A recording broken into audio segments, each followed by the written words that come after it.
నమస్తే, welcome to our channel. నేను సౌజన్య. శివబాలకృష్ణ గారి పేరు మీద ఆయన గత 10 ఏళ్లుగా జిహెచ్ఎంసీ అధికారిగా ఉన్నటువంటి వ్యక్తి, రెరా అధికారి.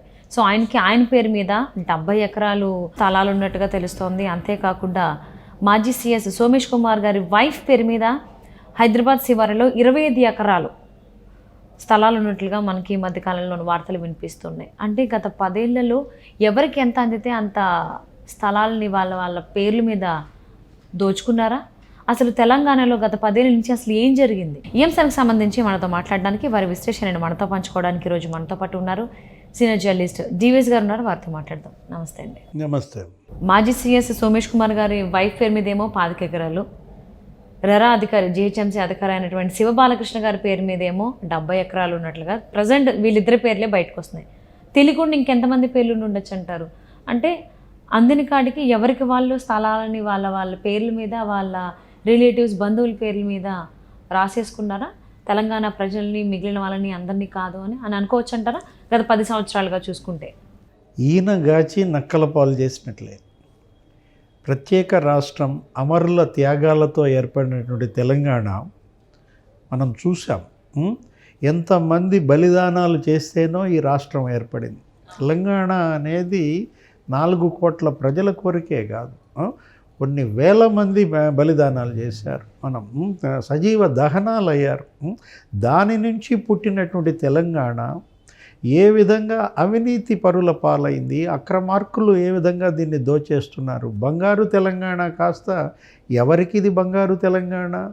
ప్రజలకు బంగారు తెలంగాణ అయినట్టుగా లేదు.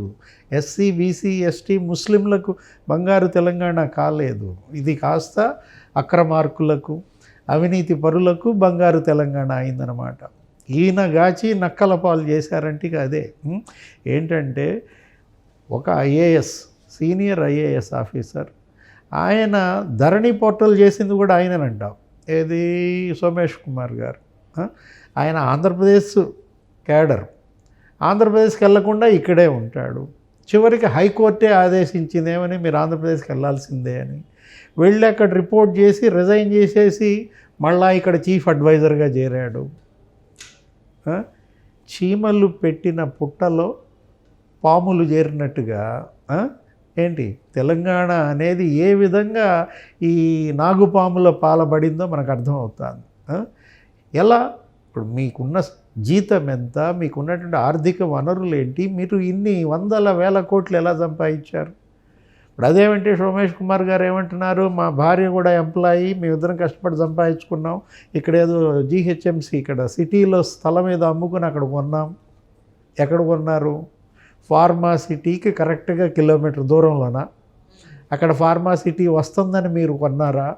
లేదు వాళ్ళకి ఫార్మా సిటీ ఇచ్చినందుకు మీకు ఇచ్చిన గిఫ్టా? 50 లక్షలకి ఒక్కడన్నా నీకు 25 ఎకరాలు వస్తుందా? వస్తుంది, కానీ మారుమూల గ్రామాలు ఎక్కడో తప్ప సిటీ సరౌండింగ్స్లో ఇంపాసిబుల్.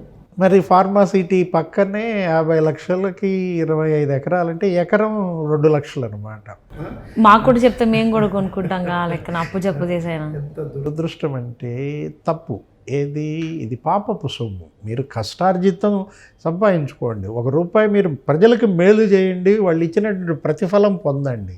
ఇక లంచాలకి ఇది పరాకాష్ట అన్నమాట. ఏది? ఇది లంచం అంటానికి కూడా వీల్లేదు. ఇదేంటి? దోచుకోవటం. ఏది? దోపిడీ పరాకాష్ఠగా చూడాలన్నమాట.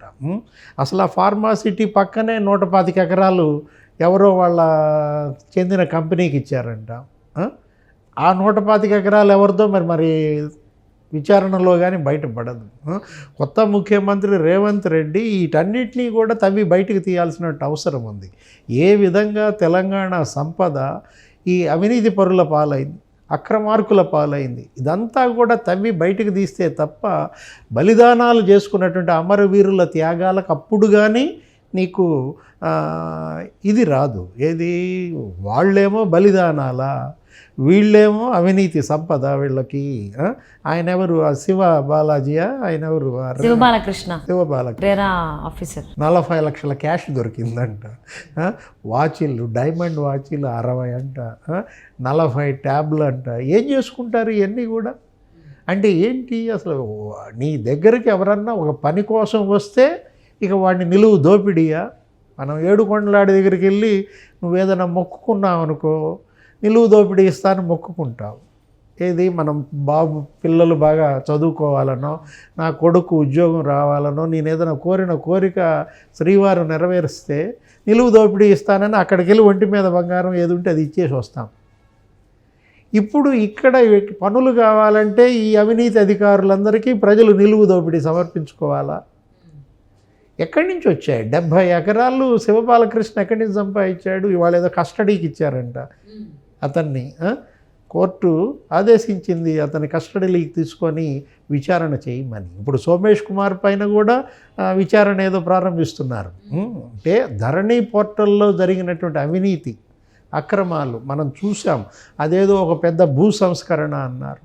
రెవెన్యూలో ఒక పెద్ద సంస్కరణ తీసుకొచ్చాను, 148 చట్టాలను ఏకం చేసి ఒకే చట్టం తెచ్చాను, ఇట్లా కాక్ అండ్ బుల్ స్టోరీస్ బోల్డ్ చెప్పారు. ఇదేనా? ఇప్పుడు నా భూమి నా దగ్గర ఉందో లేదో తెలియని పరిస్థితి మనం చూసాం. ఎవరో ఒక ఊరిలో ఒక ఆయన పేరు మీద 1500 ఎకరాలు ఉందంట. అసలు ధరణి పోర్టల్లో అక్రమాలకు అసలు అంతే లేదు. అది పెట్టింది ఎవరు? సోమేష్ కుమార్ గారు అంట. ఆయనే ఇన్ని అక్రమాలకు పాల్పడితే అసలు ఆయన ఎవరి బినామీ? ఇప్పుడేంటి? ఇప్పుడు ఏమొస్తోంది? ఆఫీసర్లంతా బయటకు వస్తే వీళ్ళు ఎవరికి బినామీలు? వీళ్ళ వెనకున్నటువంటి ఆ నాయకులు ఎవరు? ఒక్క తెలంగాణలో రెవెన్యూ సిస్టంలోనే 15% అవినీతి అంట.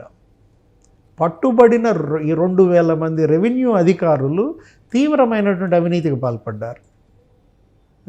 జీహెచ్ఎంసీలో 200 మంది పట్టుబడ్డారంట.